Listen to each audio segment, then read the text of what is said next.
हे पूर्ण परम ब्रह्म ज्योतिस्वर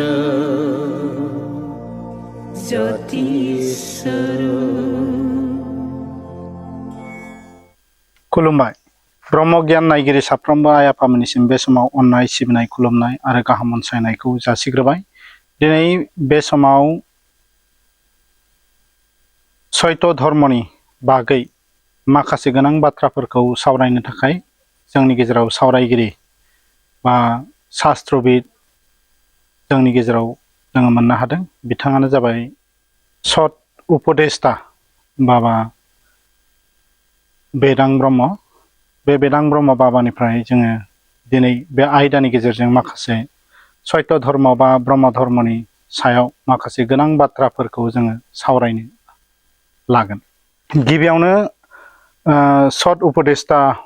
बाबा बेदां ब्रह्मनिसिम गिबियावनो खुलुमनाय जासिबाय आफा। ओम। दा नोंथांनि थांनाय माखासे एपिसड थांनाय समनि माखासे भिडिअफोर गोबां रायजो राजाफ्रा नायदों आरो गोबां माखासे सोंलुबो सिखांनाय नुनो मोनदों बा संस्कार परमहंस शिबनारायण स्वामी आफानि माखासे बोसोन दङ संस्कार शून्य जायोब्लासो जोङो सैत्यखौ मोननो हागोन होननानै। दा परमहंसनि माखासे बाथ्राफोरखौ आथिखालाव सैत्य धर्मनि मानसिफ्रा एरायलांनाय नोंथाङा माखासे बाथ्राफोरखौ बुंथिनायखौ गले गले नुनो मोनबाय थानाय जादों। जेरैहाय जोङो माखासे संस्कारनि थाखाय जोङो सैत्य धर्मनि फोसावगिरि परमहंस शिबनारायण स्वामी आफानि जि 6था बिजाब बे 6था बिजाबनि बोसोनफोरखौ एरायनानै जोंनि सैत्य धर्मनि सिबियारिफोरा दोरोदलांदों, बायदि बायदि नेमखान्थि बानायनानै सिबिब्रेदों होननानै नोंथाङा सिगांनि भिडिअफ्राव जेरै मानसि थैनाय श्राद्ध होनाय बेफोर गोबां बिथिङाव नोंथांनि माखासे भिडिअफ्राव नुनो मोननाय जादों। दा थारैनो परमहंस शिबनारायण स्वामीया मानसि थैनायनि श्राद्ध होनायनि बिदिनो बायदि बायदि फोरबोफोरखौ लानानै माखासे नेमखान्थिनि गेजेरजों इसोर सिबिनायफोरखौ खालामबोनाय नुनो मोनदों। जेरै बुंनो थाङोब्ला मुसुखायाव बिबार बावनाय बायदि बायदिफोरखौ परमहंस शिबनारायण स्वामी आफाया गावनि शास्त्र बिजाबफ्राव बादा होलांदों। नाथाय जोंनि सैत्य धर्मनि बा ब्रह्म धर्मनि सिबियारिफ्रा सामाजिक नितिखौ लाफादेरनानै धोरोमखौ सिबिनायाव धोरोमाव माबाफोर जेंनाफोर नुजादों नामा? बेनि सायाव आङो नों बाबानिफ्राय मिथिनो लुबैदों।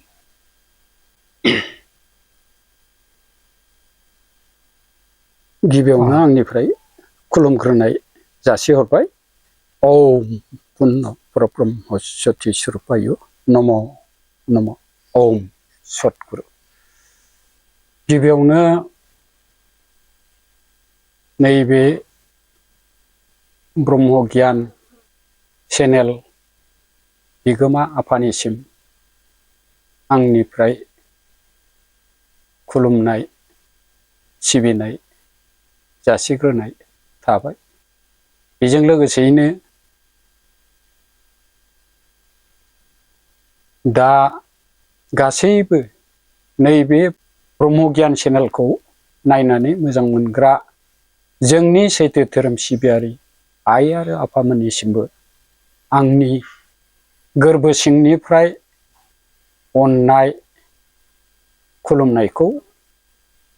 जासि हरग्रोनाय थाबावबाय। ओम सतगुरु। दानिया फैदो नैबे ब्रह्म गियान चेनेल बाबाया जिथु सोंदों जोंनि बे सैत्य धर्म सिबिग्रानि गेजेराव परमहंस शिबनारायण स्वामीजी आफानि 6खान बिजाबनि गेजेराव एबा बे बिजाबनि गेजेरनिफ्राय माखासे सामाजिक नेमखान्थिफोरखौ जोङो परमहंसआ थिननाय बादि थाङालासिनो गावबा गावनि बेक्तिगत जोङो सोलिबाय थानायखौ नुगासिनो दंखायो बयबो मिथिखागौ जायफ्रा मावदों बिसोरबो मिथिखागौ मावनायालाय मावमारदों मावाखैबो जायाखै मावमारदों आरो बिनिखायनो बेवहाय सैत्य धर्मनि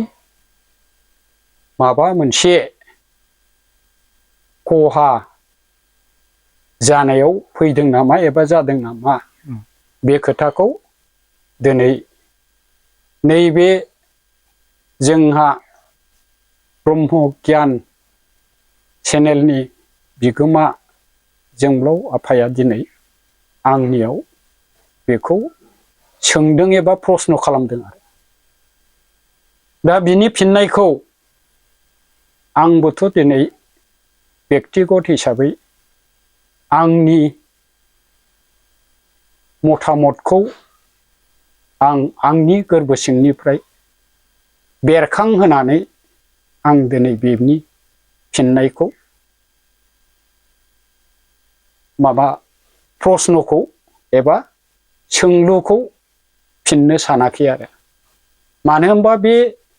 संस्कारनि सोमोन्दैयै जोंहा अमृत सागर बिजाबावनो दंखायो बिनिखायनो बे अमृत सागराव थाखानाय संस्कारी सैत्यलापेर प्रतिबन्धक आं बिनि हेफाजाबजोंसो बुंगोन एबा बुंथिनो लानाय जागोन आरो बिनिखायनो जोंनि बे सैत्य धर्म सिबिग्रा आइ आरो बाबामोननिसिम प्रसारक आरो प्रसारिकाफोरनिसिम आंनि गिबि गिबि खावलायनाय जाहाथे नोंसोरबो बे चेनेलखौ जुदि सोरबा नायदोंब्ला एबा उनाव नायोब्ला निश्चय दिनैनि बे बुंथिलांनाय जिथु आयदा बेखौ अमृत सागर बिजाबनिफ्राय नोंसोर प्रसारक आरो प्रसारिका आइ बाबा भक्तमोना नोंजों लोगोसे बे बिजाबा दङब्ला नायनो हागोन एबा नायनानै लानो गोनां दंथारो मानो होनबा जोंहा सामाजिका बांनायनिफ्राय बांदों खमायनायाव फैयाखै सामाजिका जाहैबाय जोंनि सुबुं समाजखौ एसे गुबुंले एबा आन्दायनाय लामाथिं दैथिंलाङो आइमोन आफामोन मानो होनबा जोंनाव परमहंस शिबनारायण स्वामीजी आफाया जेरैबायदि बुंलांदों जोंखौ संस्कार शून्य जानो खिथालांदों संस्कार शून्य संस्काराव जोंखौ थानो थिनाखै संस्कारानो मानसिखौ सैथोखौ मोननायनिफ्राय हेंथा होयो होनखादों संस्कारी सैत्यलापेर प्रतिबन्धक बेनिखायनो परमहंसआ गावखौ बुंनानै गालांदों जन्माबती आमाय खुनु संस्कार परिनै ओरै होनलांदों परमहंसआ जोनोमनिफ्राय बबेबा मोनसे माबा मोनसे संस्काराव गोग्लैफेराखै होनदों परमहंसआ जोनोमनिफ्रायनो आरो ओंखायनो बियो संस्कारखौ एखेबारे थाल्ला थुल्ला बोखारनानै गालांखादों आरो जोंखौबो संस्कार शून्य जानो खिन्थालांखाबावदों आइमोन आफामोन खुगाजोंल' बुंनानै गालाङाखै परमहंसआ 6 खान बिजाबाव बे अमृत सागराव लिरनानै गालांखादों होमब्ला जोंलाय मानोथो आन्दायनानै गावजों गाव सोरबा सासेया माबा मोनसे गोसोखांबाय आं सासे गोसोखांबाय सोरबा प्रसारकआबो गोसोखांबाय नोंनि गोसोखांनाय बै प्रसारकनि गोसोखांनाय आंनि गोसोखांनाय बादियै बे मुलुगनि नेमखान्थिया सोलिया आइमोन आफामोन परमहंसआ गावनो गाव पुर्ण परब्रह्म ज्योति स्वरूपा गोबां बे परमहंस शिबनारायण स्वामीजी जोनोम जानायनि आगोल आगोल गोबां महापुरुषफोर उजिलांबाय। बिदिनो श्री कृष्ण फैबाय, हनै बुद्धदेब फैबाय, हजरत महम्मद फैबाय, जिसु ख्रिस्ट फैबाय, बिदिनो गुरु नानक फैबाय। गोबां मुथा मुथि बेफोर महापुरुषफोर फैबाय। नाथाय साफ्रोमबो महापुरुषफोरनिया धोरोम एबा सैथोनि सोमोन्दै एबा इसोरनि सोमोन्दै असे सासेल' इसोरा सोर, धर्मआ मोनसेल' ना मोननै, बेखौ साफ्रोमबो महापुरुषफ्रा दिनै बुंफोरनानै खिन्थानानै गालांनो हायाखै। बे मुलुग संसाराव रावनाबो जायाखै। सासे महापुरुषनिजों बै सासे महापुरुषनिजों गोरोबलायनाय धोरोमनि सोमोन्दै खिन्थालांनाय बुंफोरलायनायानो गोरोबलाया। जिसुना बेलेग, हजरत महम्मदना बेलेग, बेफोरबायदि आरो। जेनेबा श्री कृष्णना बेलेग, बुद्धदेबना बेलेग, मोनसेल'खौथ' खिन्थालांनो हायाखिसै। बिनिखायनो बै समाव हिन्दुनि शास्त्रफ्राव भागवत गीतायाव बुंदोंमोन, यदा यदा हि धर्मस्य ग्लानिर्भवति भारत उइभुन्तानम धर्मस्य तदात्मानं सृजाम्यहम् परित्राणाय साधूनां विनाशायश्च दुष्कृतां धर्म संस्थापनार्थाय सम्भवामि जुगे जुगे। बेबादि हिसाबै गोबां महापुरुषफोरखौ हयथ' थोनहरदोंमोन। जेब्लानाखि धोरोमा अलखदाव गोग्लैयो, दुष्कृतिया बारा जायो, होमब्ला बै दुष्कृतिखौ फोजोबनानै धर्मखौ गायसनफिननो, फसंथान खालामफिननो थाखाय बे मुलुग संसाराव सासे सासे महापुरुष थोनहरो, ओरै होननाय जादों बे शास्त्रआ। बिनिखायनो थोनहरजादोंब्लाबो बिसोरो दिनै इसोरा बबे मात, धर्मआ मा बुस्थु मात, माखौ बुंमारदों, सासेल' ना सानै, बेखौ बिसोरो खिन्थालांजोबनो हायाखिसै। बिनिखायनो जोबथारनायाव परमहंस शिबनारायण स्वामीजी आफाया एबा बै सुर्य नारायणआ गावनो बे मुलुग संसाराव मानसि महरै जोनोम लाफैदों। आइमोन आफामोन, एसे बिजिरनानै नायदो, एसे सिन्था खालामदो। जानला मोनला नङा धोरोम होननाय मुवाया, जानला मोनलाजों बे सैत्य धर्मआ बेरखाङा एबा नुजाथिया। बिनिखायनो बे ज्योति स्वरूपा गावनो धर्म, बे मुलुगखौ बे ज्योतियानो हमथानानै लागासिनो दङ आरो। बिनिखायनो बे सुर्य नारायणआ परमहंस शिबनारायण स्वामीजी मानसि महरै उजिफैनानै दिनै जोंनि गेजेराव दखान बिजाबखौ लिरनानै गालांखाबाय। गाव गैला दा गैनायालाय, होमब्लाबो फंसे राव दङ। सासे कलकातानि शक्ति साधन खले आफाया लहित आफानो लाइजाम हरदोंमोन। बे लाइजाम हरनायाव बे शक्ति साधन खले बाबाया बुंहरदों, जेनेबा लहित बाबा, एखनथ' परमहंस शिबनारायण स्वामीजी নেই, কিন্তু মনে রাখিবেন এই पुस्तकै बाबा, बाबाय पुस्तक। होमबा मा बुंदों नायसाय, बे बिजाबानो परमहंस, परमहंसआनो बिजाब। होमबा दिनै जों परमहंसआ गैयाब्लाबो जोंनि गेजेराव दखान बिजाबा दङ। होमब्ला जोङो बे दखान बिजाबखौ नायदो, नायदो, बोरला बोरला नायदो, बयबो नायदो। नायनानै बबेखौबा बुजिलायाखैब्ला जोङो सुज्रायलायदो, सुज्रायलायदो, फोसाबनो फैदो। जोङो फोसाबनायाव फैदो, गावजों गाव, प्रसारकजों प्रसारक, प्रसारिकाजों प्रसारिका। जोङो गासैबो सेन्ट्रेलनि, जिल्लानि, आन्चलिकनि, प्राइमारिनि गासैबो प्रसारकफ्रा जोङो ज' जानो नांगौ। होमब्लासो जोङो बे सयखान बिजाबाव मा दं बेखौ मोजां मथे बिजिरलायनानै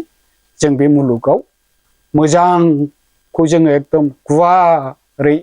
बयनोबो मिथिहोलायनो हागोन। दिनै जोङो गावजों गावनि गेजेरावनो बेले बेजे। बे बेले बेजेया मानि थाखाय फैदों? बिजाबजों जों थाङाखै। दिनै बुंनो गोनां जादों गाज्रि दामोन, गोरोन्थि दासान। जोंनि गेजेराव बे सैथो धोरोम मानिग्रा फालिग्रानि गेजेराव दिनै मानो गुरुदेबखौ फटक बानायनानै गांग्रां दोननानै बेनाव मानो फुल बिबार बावनो गोनां जाखो? सयखानाव बहा दं बेलाय? बेथ' सयखानाव गैयाना आइमोन आफामोन। सयखाना गैयैखौ जोङो मावनो नाङा, गोरोन्थि जायो। बेनोथ' गावजों गाव दा नोंनिखौ आं मानिया, आंनिखौ नों मानिया, बेफोरबायदि जागासिनो दङ। जेरैहाय जेनेबा श्राद्धआव ओइ थैनाय बेक्तिखौ फटक ग्लास खुवायनानै ओइदिनखालि प्रसारकफ्राबो थांनोसै, जग्य होनोसै, गामिनि मानसिफ्राबो ज' जानोसै, सोरबा सोरबा सासे सानै गोजाननियाबो थांनोसै। दानिया बै फटकआव बिबार होनानै खुलुमहोनोसै, फैसा होनानै खुलुमहोनोसै। बेफोर नेमखान्थियाथ' सयखानाव गैयाना। बेफोरखौलाय होमबालाय मानोथो लानो गोनां जाखो? बेखौथ' लानो नाङामोन। परमहंसनि सयखान बिजाबाव गैयैखौ जों खिथालांनोनो नाङामोन। दानि देरबोनाय गथ' गथायफोरनि सिगाङाव बेखौथ' बिसोर मावसिगोन ना। नैबेनोथ' संस्कार। संस्कारा बेखौनो होनाखै होनबा? बेनोथ' नंगौखौ एरायहोयो। नंगौथिं थांनाय लामाखौ बे एरखे होनाय जादों। जेरैहाय दा फिरफिलानि खोथायाबोथ' बिदिनो जाहैबाय। फिरफिलायाथ' बै सानानो फिरफिला। बिनि अनगा बे मुलुगाव आरो फिरफिला गैया। नोंनि बे फिरफिलाया दिनैनो हनै बहाबा अखा सिलांबा साननै सानथाम थाबा बे जिजोबलांगोन, अमखार लिरदोंबाबो। नाथाय बै ज्योतिस्वरुप फिरफिलाया बियो जोबनो रोङा, जामनो रोङा, जिनो रोङा, थैनो रोङा। जों बेखौसो सिनायनानै जोङो खुलुमनांगौमोन। बेखौसो जों गुदि खालामनांगौमोन। दिनै जों बेखौ दोनथ'वालासेनो गावनि माखासे गावजों गाव बानायनाय नेमखान्थिनि गेजेराव हाबनानै दिनै गोबां बेले बेजे सोमजिनायाव फैदों आरो। मानो होनबा बे जोंनि दानानै लानाय नेमखान्थिफ्रानो गावजों गाव बे सैत्य धर्मनि गेजेराव बेले बेजेखौ लाबोदों आरो। बेनिखायनो जोङो बेफोरखौ मोजाङै सुज्रायलायफिननांगौ, गोरोबलायफिननांगौ। सयखानाव जेरै दं बे मथेसो जोङो थांनो नाजालायनांगौ आरो। संस्कारनि जिथु रिति निति गैयाब्ला मोनसे समाजखौ माबोरै दैदेनगोन नैबेखौ गोबां मेलेमजिबि सुबुंफ्रा, आथिखालनि सानसुमै सुबुंफ्रा बुङो आरो। समाजाव रिति निति नियम बा जोंनि गोदोनिफ्राय मावबोनाय संस्कारफोर, बेजोंसो जों समाज मोनसेखौ दैदेननांगौ, बेबायदि मोनसे सानस्रि दङ। जे परमहंसआ जे बेनि उल्था बोसोन होलांदों, दा बेखौ जोंनि मानसिफ्रा गोबाङानो मानिनो गोब्राब मोनो। आं सानो बेखायनो परमहंस शिबनारायण स्वामिनि बे संस्कार शून्य सानस्रिखौ बयनिबो थाखाय नङा होननानै आं सानदों आरो। माने जायफोरानोखि सत्यखौ नागिरदों बा इसोरखौ सिबिग्रा, बेफोरनि थाखायल' होलांदों होननानै नों बाबाया बुंनो सानो ना गासै सुबुं माहारिनि थाखायनो होलांदों होननानै सानो?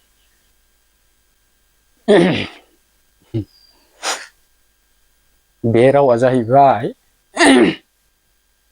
सोरबा एखेबारे सत्य धर्मखौल' मानिग्रानि थाखायल' होननानै बहाय लिरनाय गैया।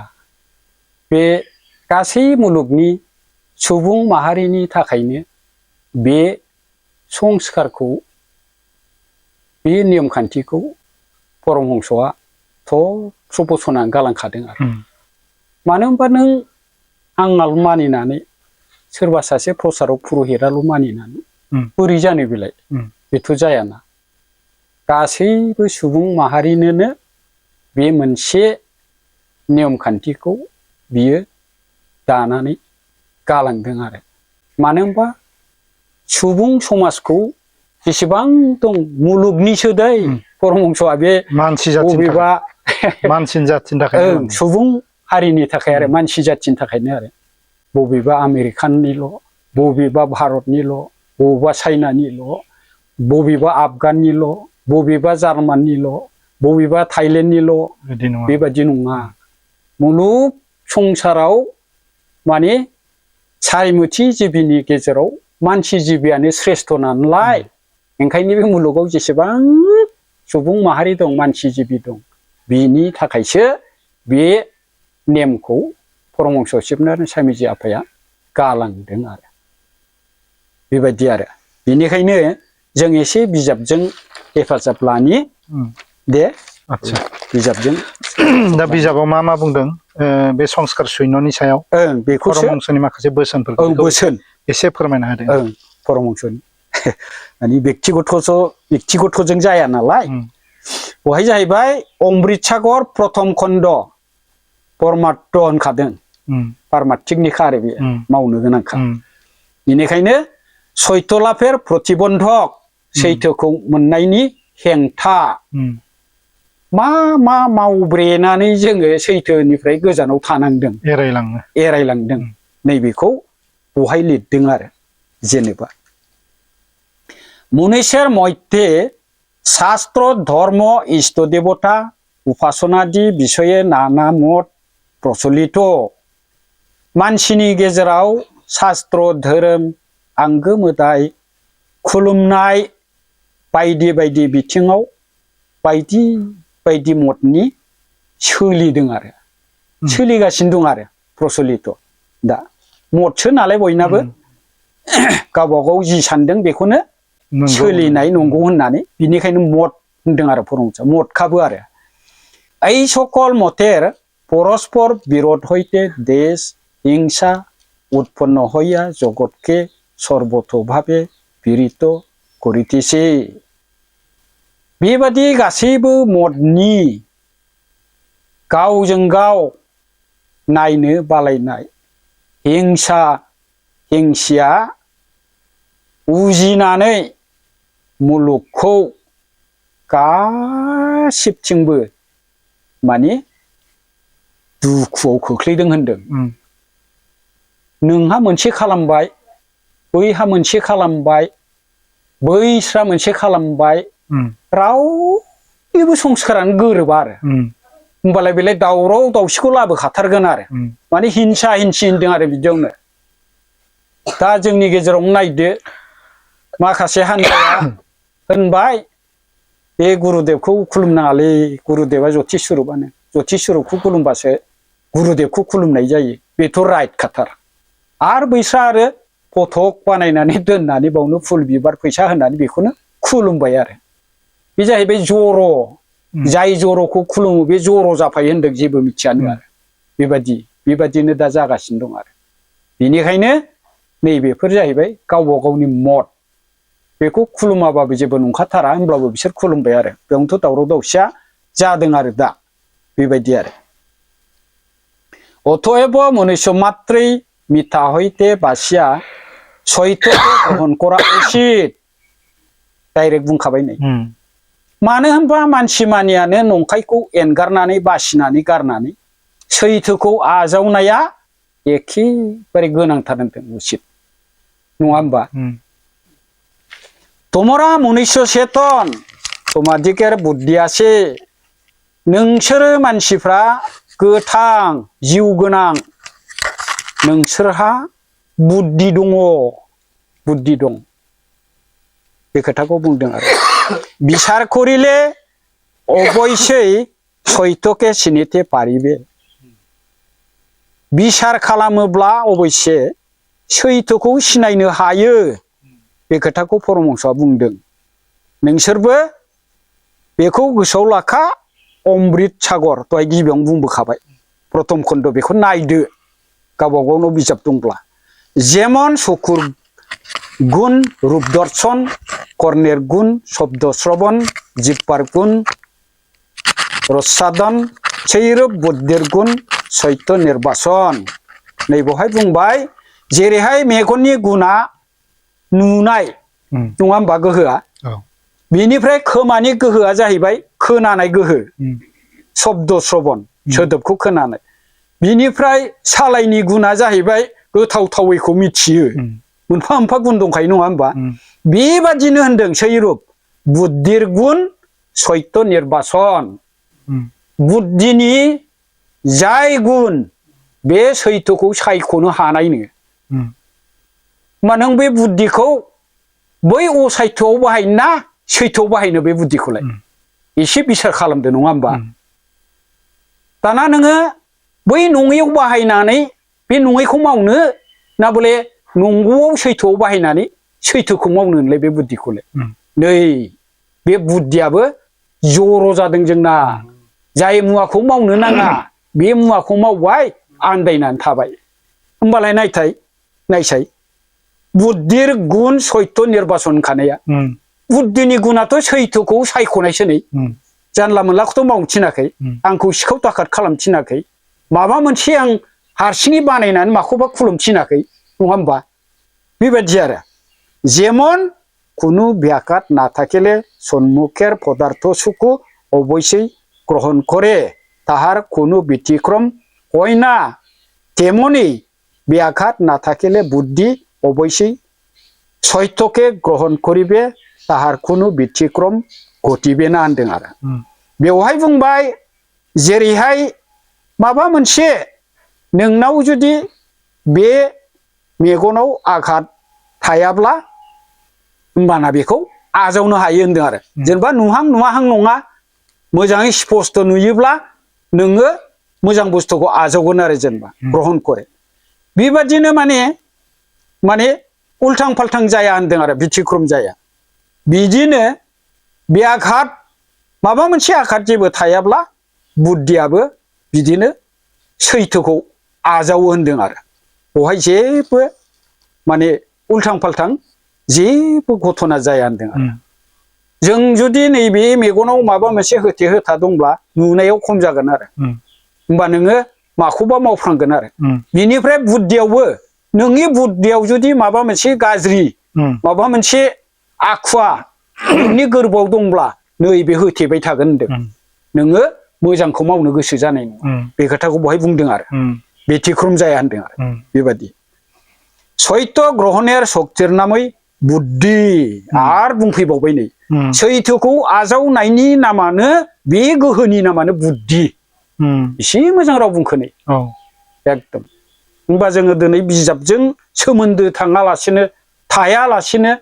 जानला मोनला गावजों गाव सासे सानैजों रायलायबाय एलै ओरैबायदि खालामदिनि नै बेखौ मावलायबाय सोरबा सानैयाबो साथामा जमा जालायबाय ओइ जोंबो दे ओरै थोरै माबा मोनसे सोदेरदिनि बेबो थाथोंसै नाम लुगैनाय नङा होमबा उपाधि सन्मान होनदों बेखौनो बर' बंस'आ बेबायदि आरो सन्मानखौ जोङो लुगैनो नाङा सत्य धर्म खामानि मावनो ओंखारनायाव तबे भ्रान्ति हयखेन बुद्धिजोंनो नोङो बे गोहोजों मावनायानो बुद्धि होनखाथारबाय सैथोखौ आजावनायानो होमब्लाबो आरो मानो गोरोन्थियाव गोग्लैबावो होनदों बर' बंस'आ सोंलु सोंफिनलायबाय आरो संस्कार बसतै भ्रान्ति घटे संस्काराव थाब्लानो गोरोन्थियाव गोग्लैयो होनखाथारबाय बर' बंस'आ आंथ' बै गिबियाव बुंबोबाय संस्कारनि खोथाखौ बेबायदि आरो কোনো ভাব বা পদার্থ বুদ্ধির দ্বারা গ্রহণ না করিয়া উহাকে জানিয়াছি এরূপ অভিমান বা ধারণার নাম সংস্কার नायसाय ओरैबायदि मानसिनि गोसोआव बुद्धिनि दारै बबेबा बुस्थुखौ नोङो आजावालासिनो ओइ बेखौ आं मिथिखागौ आं बेखौ रोंखागौ नङा होमबा नों बुंनायनि सिगां सोरबा बिदि बुंगोन ओइ खोनासङालां बिदिखौ आं मिथिखायो रोंखायो नै आरो बेबादि अहंखार नोंनि गोसोआव जुदि सानदोंब्ला बेनि मुंखौनो संस्कार होनदों बर' बंस'आ नों जे अख्रा खालामबाय माखासेखौ बावनो मोनामोन माखासे हनै फटक खुलुम मोनामोन नैबेफोरबायदि आरो नैबेखौ नोङो अख्रा खालामबाय नालाय बेनोथ' संस्काराव थाबाय नों सैथोखौ मोनलांखाबाय बर' बंस'आ बेबायदि आरो পরের মুখে শুনিয়া কোনো কথা জানিয়াছি বলিয়া যে দৃঢ় বিশ্বাস তাहाय संस्कार मालायनि खुगाजों खोनानानै जाय खोथाखौ नोङो खोनादोंसो गाव मिथिया बेखौनो मिथिदों बुंनानै एखेबारे दृढ़ ओरैबादि गोसो होथाबबाय बे खोथाखौनो बिसास खालामनानै नै बेनो संस्कार नङैखौ नंगौ होनथाबथारबाय आरो बे बैसो खिथादों नाथाय गाव बुजिबावाखै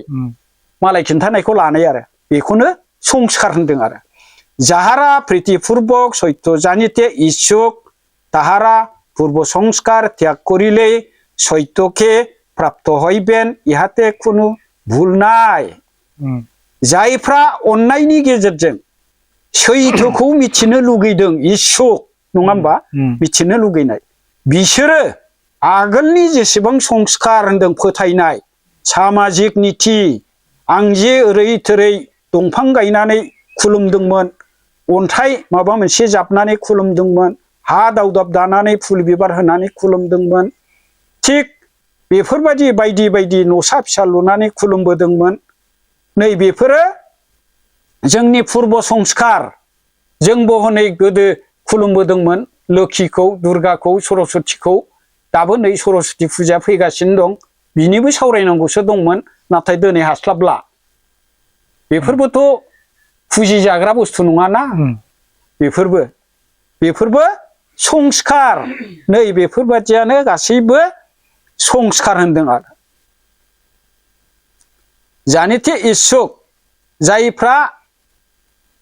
अननायनि गेजेरजों सैथोखौ मिथिनो गोसो बिसोरो पूर्व संस्कार आगोलनि फोथायनायखौ त्याग खालामब्लानो सैथोखौ मोननो हायो होनदों बेवहाय जेबो गोरोन्थि गैया होनदों आरो गारजोबनांगौल' दा गारनोनो हायाबा गोदोनिफ्राय जोङो बसोबोबाय थाबाय दाहा गारबोबाय थाबाय जन्म आजि 118 बोसोर जालांबाय गुरुदेवा बे सत्य धर्मखौ होफैनाया नाथाय बै माखासे गुरुफ्रा बेखौ बोखारनानै गालाङाखिसै 120 बोसोर जाबाय 120 होमबा नायदो 120 बोसोर माबा मोनसे नों मावबोबाय थानायखौ बेखौ गारनो गोब्राब जायो हाया परमहंसआ थिनदों नाथाय परमहंसनि थिननायखौबो दिनै गनायनो हायाखै दाख्लि आगोलनि जिथु बसनि थाखाय श्राद्धनि थाखाय हरनाय बहाय बुंखादों आरो परमहंसनिया बे बिजाबाव लिरनाय दंबाबो जोंहा बर' हारिनाव बे नेमखान्थिया थानांगौ होनबावलायनाय दङ बेफोरबायदि आरो नेमखान्थिखौनो गारनो थिनदों बे नेमखान्थियानोथ' संस्कार नै दा बुंबाखै होनबा बेखौनो गारनो थिनदों पूर्व संस्कार त्याग करिले सत्यके प्राप्त हइबेन होनखाथारबाय आरो बहाय जेबो भुल गैया होनखाथारबाय आरो बेबायदि आरो যাহাদের সত্যে প্রীতি নাই অর্থাৎ যাহারা ইহা শুনিয়া তাহার প্রতি বিমুখ তাহাদের সত্য সম্বন্ধে ঔদাস্য অর্থাৎ সত্য ও মিথ্যা যাহাই হোক না কেন ইহাতে আমার কিছুই ক্ষতিবৃদ্ধি নাই नै बखा दानलांबावा परमहंसआ नायसै बेखौ मा बुंदों नै जायफ्रा सैथोआव फोथायनाय गैया होनदों अननाय गैया थामहिनबा जायफ्रा बेखौ मिथिनानै खोनानानै होनदों आरो बिनि फारसे मोखां मोनै खोनानानैबो बे बिथिं खोमा होला आरो बिसिनि थिंजाय होनदों थाहादे आरो बिसिनि सैथो सोमोन्दैयै सैथोनि सोमोन्दैयै औदास्य उदां थामहिनबा सैथो आरो मिथ्या सैथो आरो नंखाय जियानो दाजाथों मानो बेवहाय आंहा जेबो लाबबो गैया लसबो गैया होनबाय जुदिहे बियो बे खोथाखौ मानियाखैब्ला आंहा जेबो लाब लस गैया होनखाबाय परमहंसआ मावोब्लाथ' मोजां खिन्थु मावाब्ला बहाय बुंग्राहा लाबबो गैया खथिबो गैया होनदों जाय मावो बिनि थाखायसो लाबा बेखौ बुंदों परमहंसआ आरो नङा होमबा जायहा मावबाय बेहा मोनबायबो सैथोखौ नङा होमबा बेबादि आरो सत्यके জানা নিষ্প্রয়োজন এইরূপ ধারণাযুক্ত এবং যাহারা সংস্কারের বশীভূত অর্থাৎ সত্যকে না জানিয়া সত্য ইত্যাকার এইরূপ ধারণা করে তাহারা কস্মিন কালেও সত্যকে জানিতে পারে না होनखाबाय सैथोखौ मिथिनो ओइ जोंहा बेबायदि गोनांथि गैयालै होनग्राबो थाया होमबा निष्प्रयजनदों बेबादि माने सानग्रा बेबादि जुक्ति सानग्रा एबं आरो जायफ्रा संस्कारजोंनो नारसिन जाग्रा होनदों सामाजिकजों नारसिन जाया होमबा मानसिफ्रा सामाजिकजोंनो नारसिन जायो गाव मावनायजोंनो गावनो नारसिन जायो आरो मानोबा बे उल्था मावनायफ्रा सिगाङाव बुंबोनायफ्रा दहाय बेजोंथ' दा नारसिन जागासिनो दं आरो जायफ्रा सैथोखौ मिथियालासिनो सैथो इत्ताकार बायदि बायदि रोखोमनि बे रोखोम धारना खालामग्रा बिसोरो कस्मिन कालिउ सैथोके जानिते पारेना माब्लाबाबो बिसोरो सैथोखौ मिथिनो हाया होनथारबाय असैथोजों बे नारसिन जाग्राया सैथोखौ माब्लाबाबो मिथिनो हाया होनबाय जानिते पारेना खोथाबाय संस्कार बशत जगत ও সত্য সম্বন্ধে নানা প্রকার ধারণা এবং সেই জন্যই অপ্রীতি ও উদ্দেশ্য बेवहाय बुंबाय संस्काराव थानायखायनो मुलुग एबा सैथोनि सोमोन्दै बायदि बायदि रोखोमनि धारना आरो बिनि थाखायनो अप्रीति ও उद्देश्य गोजोननाय गैयै आरो उदां गावबा गावनि उदां आरो बिसोरो माव जेबो नंला आरो नाथाय बिस्रा जेबो मोनला आरो अतएव संस्कारी सैथो लाभेर प्रतिबंधक मानो होनबा संस्कारानो सैथोखौ मोननायनि हेंथा बुंफैखाबाय नै परमहंसआ संस्कार लय हयलै सैथो भासिबे नोंनि बै आगोलनि दहाय बुंबोदोंमोन ना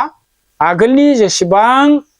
गोरोन्थि दं संस्कार दं बेखौ त्याग खालामब्लासो सैथोखौ मोनो होननाय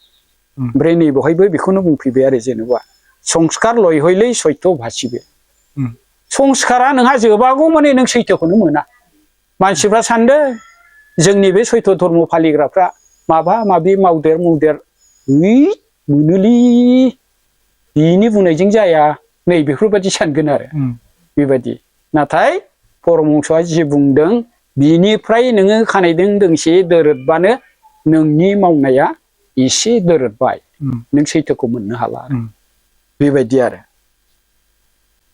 किन्तु संस्कारबतज जे अभिमान जन्माय ताहा एरो बलबान अद्रिर जे ताहार लय साधन बर' कठिन ओरैबादिनो नाथाय संस्काराव थानाया ओरैबादि अहंखार बिसिनाव जोनोम जाफैयो आरो अहंखारानो आजां गाजां अभिमान बेबायदि आरो बेबायदि रोखोम ओरैबादि बोलोगोरानो बिसिनाव बे संस्कारानो आरो दृढ़ नाजाथाबथारनाय जायखौ नङा बेखौनो बेखौ फोजोबनो हानाया बिराद गोब्राब बेबायदि आरो जेनेबा हनै मालाय बिबार बै फटक बायदि बायदि आरो बायदि बायदि जेनेबा महापुरुषखौबो खुलुमो बिदिनो बेबायदि आरो होमबा ओरैबायदि कठिननो आरो बेखौबो होखारनो हानांगौआ सोरबा थैजासे बेखौनो मालाय खुलुमनानै थैलांगोन होनखादों आरो बिसिसिम दं आरो संस्कारावबो आरो होमबा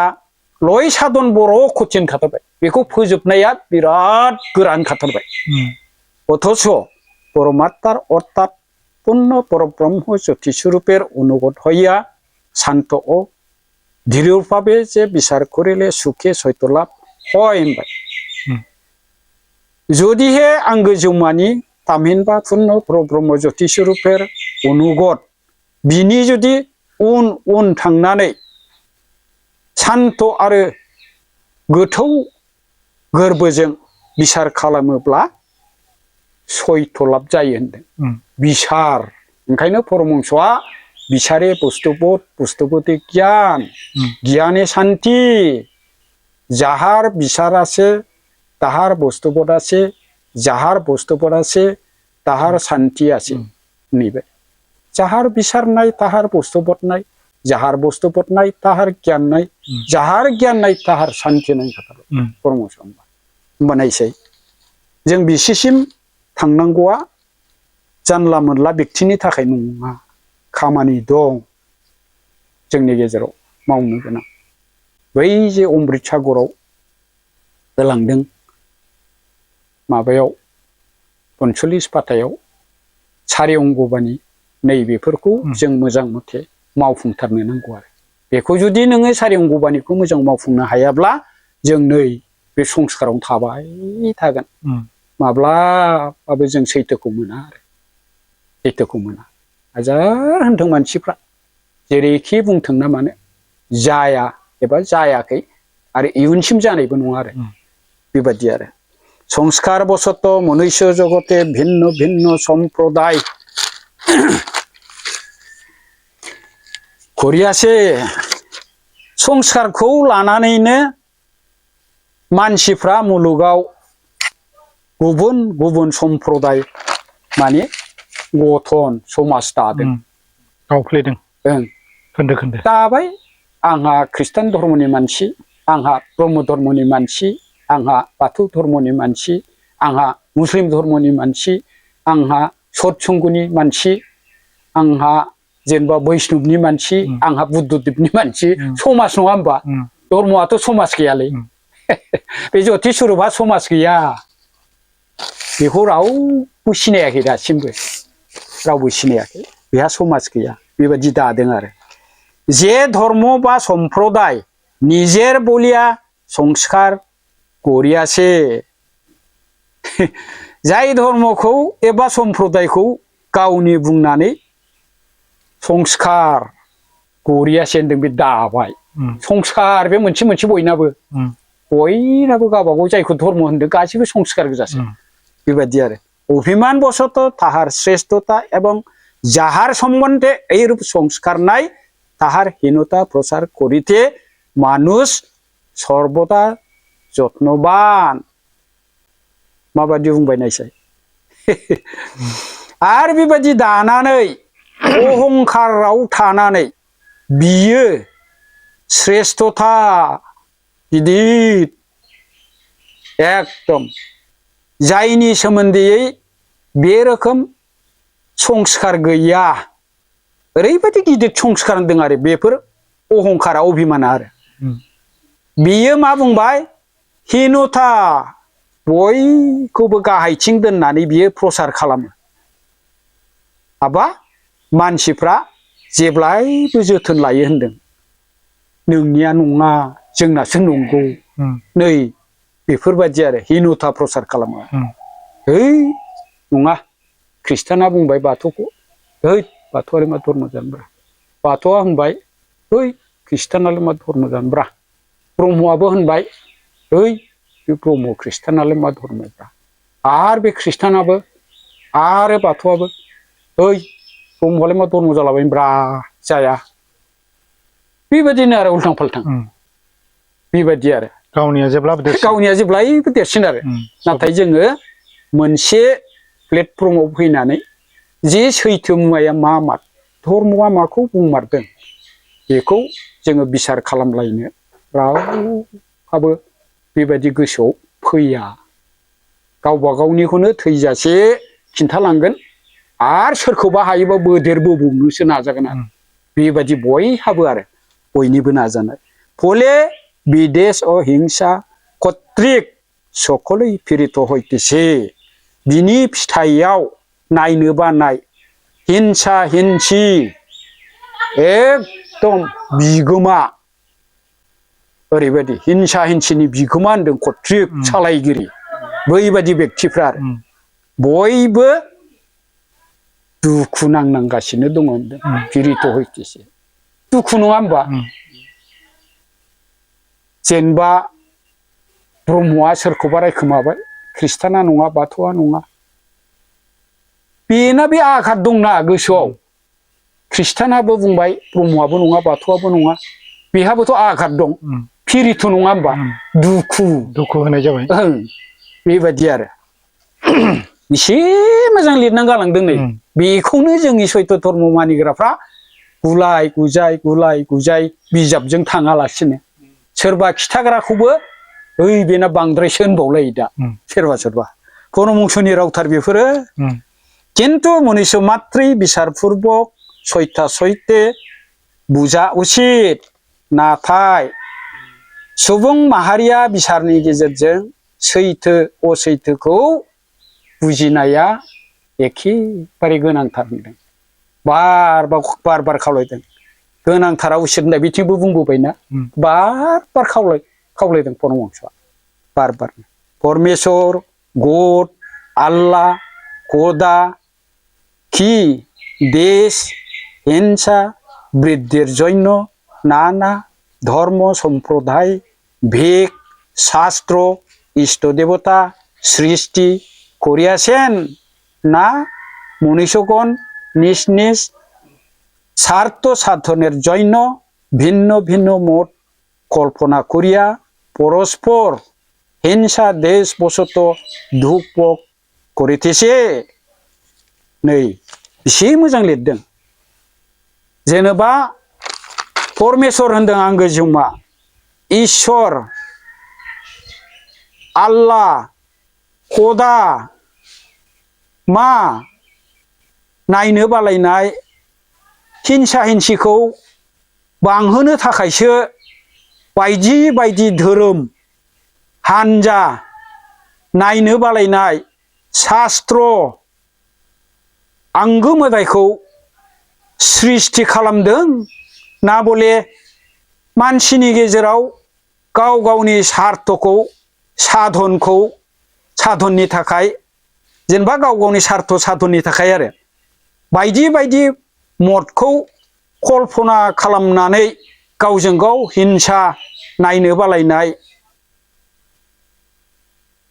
दुखुखौ आजावनोसो खालामदों होननानै सोंदों धर्मनि खोथाखौ आरो गावजों गाव बेलेग बेलेग खालामथारबायना होमबा गावबा गावनि दुखुखौ फेहेरनानै लानानै गावजों गाव नांलाय खमलायखौ लाबोनो थाखायसो बेखौ बानायदों नामा नोंसिनि धर्मआ ओरै दाथ' नायनो बालायनायसो दहायनो बुंबोखाबाय मोनथाम रोखोमनि धोरोमनि खोथाखौ आं ब्रह्मखौबो बुंखाबाय बेबायदि आरो होमबालाय बे नायनो बालायनाया बबेनिफ्राय फैखो असेखौ नागिरब्लाथ' नायनो बालायनाय गैयाना मानसि हिसाबै जों जुदि थांनानै थानो लुगैयोब्ला जोङो असेखौसो नागिरनांगौ जोङो फैदो मोनसे प्लेटफर्माव नंगौआ बबे मात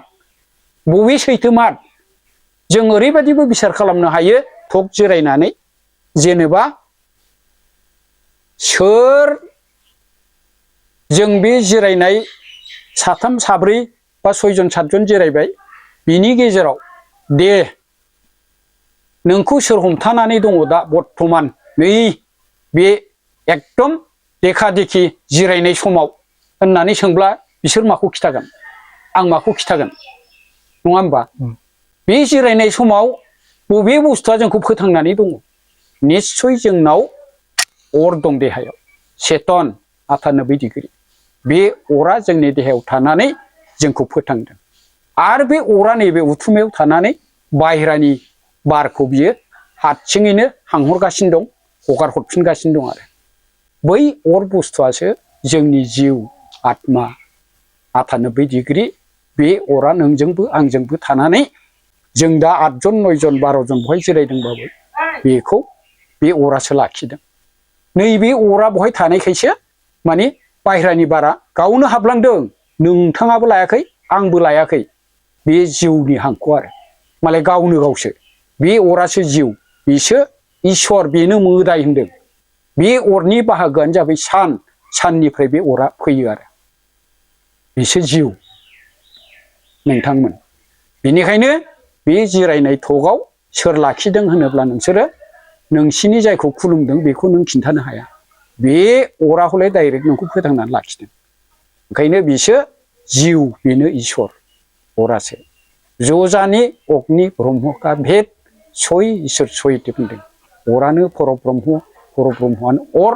बेनो इसोर बेनो मोदाय होनदों शास्त्रआव बे खोथाखौ बुंदों आरो होमबा जोङो एसे बिजिरलायनो फैदो जों साफ्रोमबो जेसेबां धर्म प्रसारकफोर दं गुबुनफोरजों जों सावरायजाया बाथौनि प्रसारक ख्रिस्टाननि प्रसारक जयगुरुनि प्रसारक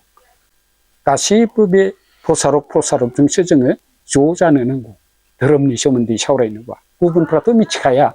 जाय प्रसारक बिसोरल' मिथियो एसे एला गुबुनफ्रा मिथिया नोंथांमोन ओंखायनो जोङो सानसे ज' जानांगौ नोंनिखौबो आंनिखौबो बयनिखौबो दोनथ'लायनानै मानसि हिसाबै जोङो एखेबारे नंगौखौ दा दिहुननो सम सफैदों आइमोन आफामोन। बे नोंजों आंजों नोंना नंगौ आंना नङा होनलायबाय थानायनि सम नंलालै नोंथांमोन बे मुगाया। मानोबा मुलुगा दिनै गाज्रिनिफ्राय गाज्रि गाज्रिनिफ्राय गाज्रि जागासिनो दं आरो धोरोमखौनो लानानैनो फ्राय गाज्रिखौनो हमनानै लाजायो आरो बेबायदि सफैदों आरो दिनै बे मुगायाव आरो তোমাদের মধ্যে ঈশ্বর ধর্ম প্রভৃতি যে সকল নাম প্রচলিত আছে সেইগুলি কোন পদার্থের নাম তাহা এক কি अनेक नोंसोरनि गेजेराव जे इसोर धोरोम बायदि बायदि जे गासैबो नामा सोलिगासिनो दङ बेफोरो बबे मुवानि नामफालाय बियो मोनसे ना गोबां बे खोथाखौ बुंदों आरो তোমাদের যতদূর বুঝিবার শক্তি ততদূর পর্যন্ত বিচার করিয়া দেখো কি সত্য কি মিথ্যা এবং মিথ্যাকে ত্যাগ ও সত্যকে গ্রহণ করো नोंसोरो जेसेबांसिम मिथिगौ एबा बुजिनायनि गोहो बेसेसिम पर्यन्त बिसार खालामनानै नायदो मा सैथो मा नंखाय आरो नंखायखौ आरो एंगारनानै सैथोखौ आजाव सैथोके तमरा केहई उपलब्धि करितेछ ना सैथोखौ नोंसोरो सासेबो सानफ्लाङाखै होनदों उपलब्धि करितेछ ना जेरूप संस्कार करियाछे ताहाकेই सत्य बलिया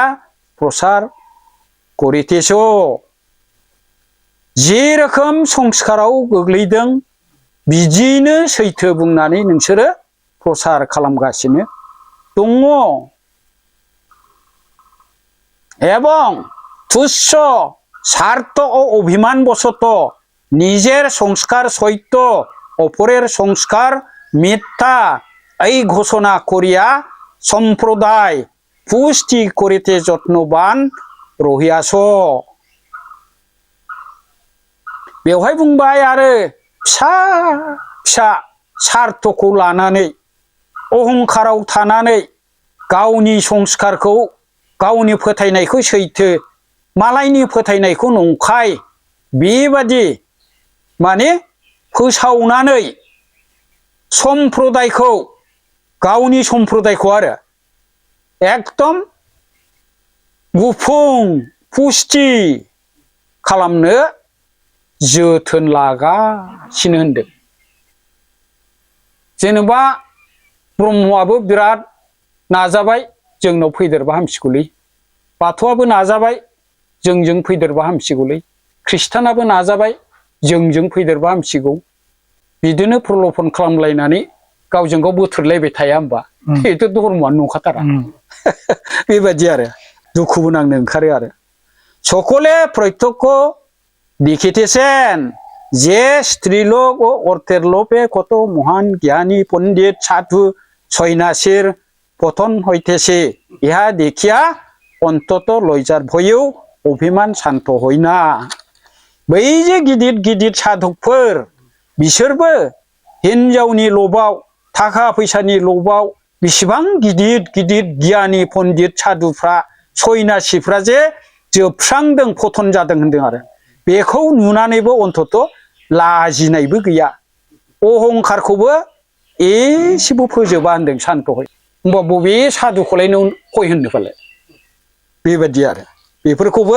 लिरखालांजोब्बाय नै परमहंसआ बेबायदिबो जाथायाबो जागासिनोबो दं नालाय लोके निज निज सम्प्रदाय अनुसारे বলেন পীর পয়গম্বর ঋষি মুনি অবতারগণ আমাদের নেতা আমাদিগকে সত্য দেখাইয়াছেন मानसिफ्रा गाव गावनि सम्प्रदायनि अनुजायै बुङो गाव गावनि सम्प्रदायखौ आरो सम्प्रदायसो नालाय मोनसे मोनसे बे धोरोमा धोरोमथ' नंखाया पीर पैगम्बर ऋषिमुनि अबतारफ्रा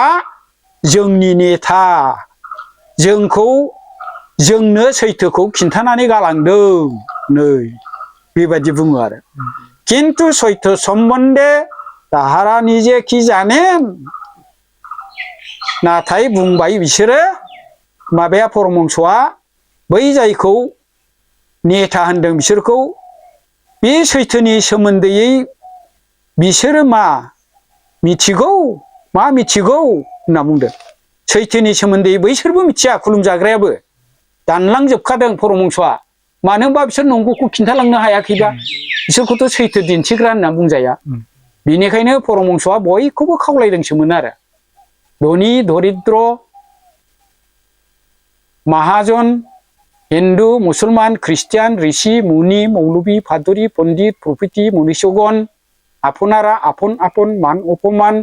जय पराजय सामाजिक सात्येर प्रति दृष्टि शून्य हইয়া गम्भीर और शांत चित्ते विचारपूर्वक सार भाव ग्रहण করুন যাহাতে জগতের অমঙ্গল দূর হইয়া মঙ্গল বিধান হয় জীব সমূহ শান্তি পায় বিধি রক্ষার জন্য বিধি নহে জীব রক্ষার জন্যই বিধি बे खोथाखौ परमहंसआ बुंलांबाय आरो बिराद मोजां रावजों बयखौबो खावलायलांदोंसो होमबा परमहंसआ बै साधु ऋषि मुनि मौलवी फादुरी पण्डित बेखौ मानो खावलायखो बिसिना जादोंमोनब्ला जायाखै बिसिना बे खोथाखौ परमहंसआ थब्लं बुंना गालांखाबाय आरो সকলেরই নিজ নিজ স্বপ্নকে সত্য বলিয়া ধারণা হয় কিন্তু একজনের স্বপ্ন অন্যজনের সত্য বলিয়া বিশ্বাস হয় না नायसाय बयबो गाव गावनि सिमांखौ सैथो बुंनानै मिथियो आरो नाथाय सासेनि सिमां आरो सासेनि सिमाङा बेखौ सैथो बुंनानै बिसास खालामलाया आरो ओइ नोंना सिमाङा जायाखै ओइ नोंना जायाखै आंना जायाखै नै बे फिर पैगम्बर ऋषि मुनि अबतार बायदि बायदिखौ खुलुमनायाबो सिमांसो बेबो सिमांसो যিনি যে রূপ দেখেন বা শুনেন তিনি সেই রূপ প্রকাশ করিয়া যান जायहा जेरैबादि नुदों बेखौ माने खोनानानै बियो बे रोखोमनो माने प्रकाश एबा खिन्थानानै गालांबाय आरो बै ऋषिमुनिफ्राबो सिमां बादिसो आरो किन्तु परमेश्वरनिथ' তিনি পূর্বাপর এইভাবেই আছেন তিনি সত্যস্বর ও তিনি সত্যের প্রকাশক नाथाय आंगो जिउमा या नित्य होनदों बिहा जोबनो रोङा बियो गोदोनिफ्राय जेरै दं मोनसे रोखोमैनो दङ बियो सैथो महरै आरो बेनो सैथोखौ नुजाहोग्रा ज्योति बिनि अनगा संसाराव गैयालै जेबो ज्योतिनि अनगायै सैथोखौ खिन्थाग्राया बेल' आरो सैथोआबो गावल' बिनि अनगा गासिबो जोबस्रांग्रा गोजा आरो जोबलांजोबदोंबो बै जोबलांखांनायखौनो खुलुमगासिनो दङ आरो बेबायदि आरो होमबालाय बबे संसारा मोजां जाबावगोन जाला মনুষ্য বাইলে যাহা শুনে যৌবনে তাহা বিশ্বাস করে এবং আমরণ সেই সংস্কারের দ্বারা সত্যকে ঢাকিয়া রাখে मानसिफ्रा गोरलैयाव उन्दै समाव जेखौ खोनायो देरनानैबो बेखौनो बिसास खालामो आरो थैजासे बे फोथायनायनि हेफाजाबजोंनो सैथोखौ बियो एकदम होथेथारनानै लाखिगोन होनदों नों मोनसे फटकखौ खुलुमहोदावबाय जन्मनिफ्रायनो मोनसे हा दानानै खुलुमहोदावबाय मोनसे दंफांखौनो बे खुलुमहोदावबाय न'नि मालिकफ्रा नङा होमबा बेखौनो बेहा सेंग्रा देरजासिम आमरण पर्यन्त थैजासे बे संस्कार एबा फोथायनायनि हेफाजाबजोंनो सैथोखौ नारथेनानै गालांसिनो आरो बेहा नों गालांबाय आंनि फिसानो आं गालांबाय आरो आंनि फिसायाबो गावनि फिसानो गालांबाय फिसौनो जेनेबा जोंनि नङा होमबा बे नारथेनानै गालांबाय थागोन आरो सैथोखौ मोनला आरो बिसोरो बेबायदि आरो संस्कारा ओरैबायदि गोब्राब आरो द्वैतबादि अद्वैतबादि निराकारबादि ও সাকারবাদী স্বভাববাদী ও শূন্যবাদী সকলেরই নিজের সংস্কার সত্য অপরের সংস্কার মিথ্যা বলিয়া ধারণা अद्वैतबादि मोनसेल' सानग्रा द्वैतबादि इसोर सासे आं सासे सानग्रा निराखार नुनो मोनै बादि आरो नुग्रा साखार बादि स्वभाब बादि आरो शून्य लाथिख' बे गासैबो गावनि संस्कार बेखौनो बियो सैथो बुंनानै मालायनोबो बेखौनो आरो बे खिन्थाबावनोसैसो आरो जोंनियासो ओरै थोरैलै ओइ नोंसिना बे नङा नै बे मानसिखौ खुलुमग्राफ्राथ' बिदिनो बै सासेखौ ओइ बिसिना नङा बेबायदि आरो बे महापुरुष खुलुमग्राफ्रा आरो बेबायदि आरो এইরূপ অসৎ ধারণার ফলে দেশ হিংসার জন্য লোকের দুর্ভোগ হয় সত্য যেমন তেমনই রহিয়া যান बे रोखोम असत मोनदांनायनि फिथाइयाव नायनो बालायनाय हिंसा हिंसिनि थाखायनो मानसिनि दुख भुगिनांनाय जायो दुखु सैथोआ जेरै एरैनो थालाङो होनदों गोदो गोदायनिफ्रायनो आबौमोननि बिफा आबौमोननि बिबौमोननि दिननिफ्रायनो बे साना दंगासिनो दं नङा होमबा बे हा दै अर बार अख्रां अखाफोर साना दंगासिनो दं बिसिनि दिननिफ्राय नै जों दिनै 4 पुरुष 5 पुरुष 6 पुरुष मोनफैबाय होमब्लाबो बेखौ सोलायहोनो हाग्रा रावहाबो क्षमता गैया बेनो गोदोनिफ्रायनो दैदेनबोगासिनो दं बेनिखायनो परमहंसआ मोनसे राव बुंबावदोंसो जन्मेर पूर्वे आमी एतदिन कथायছিলাম होनदों जोनोमनि सिगाङाव जों बहा दंमोन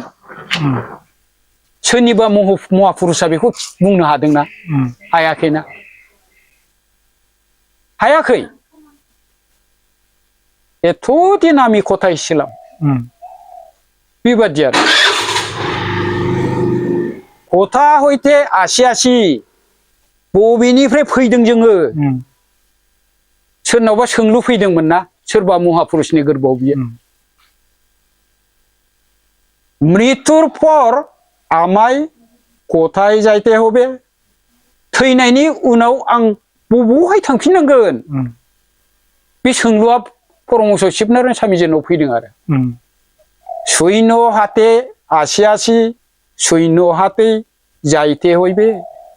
आखाइ गोजा फैदों आखाइ गोजायैनो थांफिननांगोन खुनु जिनिस संगे आसिनाय जायबावना होनदों बबेबा मुवा मोनसे फैफादों फैयाखै आरो थांफानायबो नङा होनदों आरो एमनकि ओइ स्थूल शरीरेव संगे जाहैबेना एमनकि नैबे गथा देहायाबो नोंजों थांफाया होनदों एक मात्र धर्म पूर्ण परब्रह्म ज्योतिस्वरूप सार बस्तु संगे जान संगे आसेन सर्वदा संगे थाकेन परमहंस एकमात्र धर्म सानखौसो होनखादों नालाय धर्मआ बै सानानो सार बुस्थु पूर्ण परब्रह्म ज्योतिस्वरूपा लोगोसे फैफादों होनदों बे ज्योतिस्वरूपा फैनाय माने बिनि बाहागो अरा फैफायाखै होनबा अरा फैफादों ओमफ्राय बिसो थांफिनगोन आरो संगे लोगोसे बिसो थांफिनगोन बिनिफ्राय सर्वदा संगे थाके नै दा थांनानै थाबाय थानाय समावबो बे बुस्थुआसो दंगासिनो दं जाय बुस्थुआ फैफाखादों बिसो गुबुन बुस्थु रावनिबो सोरनिबा महापुरुषआ जोंजों थाफायाखैलै बे महापुरुषाबो बेजोंनो सोरजिजानायसो ओंखायनो बिस्राबो गोमोरनाय दं जोबस्रांनाय दं आरो बेबायदि आरो ओंखायनो बेखौ बादा होलांदों आरो परमहंस शिबनारायण स्वामीजी आफाया आरो सत्य सत प्रकाश काहाकेও प्रकाश करिते হয় ना सत्यके जेसाय सैपाय सैथोआ जाबाय गावनो गाव बेरखांगिरि बेखौ रावबो दानाङाखै बानायनाङाखै आरो बेबायदि आरो रावबो नुजाहोनाङाखैबो आरो नुजाहोनोबो हाया बेखौ सैथोखौ जाय नागिरो बेनो मोनो होनदों आरो लखे सत्य साहेना एजन्यै सत्य दुर्लभ मानसिफ्रा सैथोखौ नागिरा बिनि थाखायनो सैथोखौ मोननो गोब्राब होनखाबाय दुर्लभ मोनानो जानला मोनला नागिराबा रावबो অতএব সকলে শান্ত ও গম্ভীরভাবে পরমেশ্বরের অনুগত হইয়া সত্য জানিতে প্রবৃত্ত হও मानो होनबा बयबो गोजोन आरो गोथौ साननायजों आंगो जिउमानि उनथिं जानानै सैथोखौ मिथिनो नाजादो होनदों नाजादो যাহা আছে তাহা সত্য যাহা কেবল দেখায় মাত্র তাহা মিথ্যা जाय दङ बियो सैथोखा होनदों गोदोबो दं दाबो दं इयुनावबो थागोन बे मुवायासो सैथो आरो जायखौ नोङो मोनसे आखिनानै खिन्थागोन नैबे राम नैबे काली नैबे दुर्गा नैबे उमुक महापुरुष नैबे थुमुक महापुरुष बे गासिबो मिथ्याजोब जोबलांखाबायबा जोबनाय बुस्थुआ सैथोखौनो जानो हाया बेबायदि आरो एक पूर्ण परब्रह्म ज्योतिस्वरूप सत्य तद्भिन्न अपर समस्तै मिथ्या सासेल' पूर्ण परब्रह्म जोंमा महरा सैथो बिनि अनगा गासैबो नंखायजोब होनखाथारबाय ओइ जे नाना विचित्र पदार्थ देखा जाइतेছে ইহারা সকলকে লইয়া पूर्ण परब्रह्म ज्योतिस्वरूप परमेश्वर একই पुरुष सर्वकाले যাহা তাহাই বিরাজমান এই ভাব সত্য सैथो माखौ होनदों नै बै जे बायदि बायदि विचित्र होनदों जायखौ नोङो बायदि बायदि मुलुगखौ नुदों छबि बायदिसिना पिक्चार विचित्र होनदों आरो जेनेबा आखिनाय पदार्थ बेखौ नुदों बिसोरो गासिबखौबो लानानै बिसोरखौ लानानै आबुं आंगो ब्रह्म जोंमा महर आंगो ईश्वरा सासेल' पुरुष जेब्लायबो समावनो बियो जेरावनो बेयावनो दङ बियो बिराजमान जाय व्यक्तिया बेबादि साननो हाबाय बेसो सैथो ओइ भाब सत्य आलदा आलदा सानदोंबाथाय नों सैथोखौ मोनला बुहुमखौनो गावजों रोखोमसे एक साननो हाब्लासो नों सैथोखौ मिथियो आरो बेबायदि आरो যাহা सत्य তাহা সকলের নিকট সত্য যাহা মিথ্যা তাহা সকলের নিকট মিথ্যা जाय सैथो बियो जायनि खाथियाव सैथो बियो जाय नंखाय बियो बिनि खाथियाव नंखायखा होनदों आरो सैथोआ सैथोखा যাহা एकन सत्य ताहा चिरकाल सत्य যাহা एकन मिथ्या ताहा चिरकालै मिथ्या होनदों जाय नै दा सैथोखा होनदों बियो चिरकाल थैजासे सैथोखा जाय नंखाय बियो जोबजासे नंखायखा होनदों आरो नों गोथैखौ खिन्थाखाबाय सोरबा महापुरुषा थैनानै थांलांबाय थांखाबाय दंफांखौ खिन्थाबाय बेबो जोबस्रांग्रा अन्थाइखौ खुलुमबाय बेबो जोबस्रांग्रा गैखाया फटकखौ खुलुमबाय बेबो नंखायखा बे नंखाया नंखायखा होनदों आरो चिरकाल सैथोई कारण सूक्ष्म स्थूल नाना नामरूप भावे नाना प्रकारे प्रकाशमान सैथोआ कारण सूक्ष्म स्थूल कारण मिहि गथा देहा बायदि बायदि नाम साननायजों बायदि बायदि रोखोमै बियो नुजाखानाय होनदों आरो मिथ्या प्रकाश फायथै पारेना नंखाया माब्लाबाबो नुजानोनो हाखाया होनदों बोरै नुजानो हानो आं काली होनबाय दुर्गा होनबाय सरस्वती होनबाय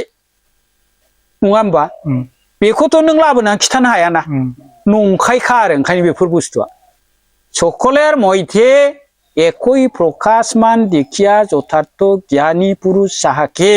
যাহাতে সকলেই শান্তি পায় তাহার জন্য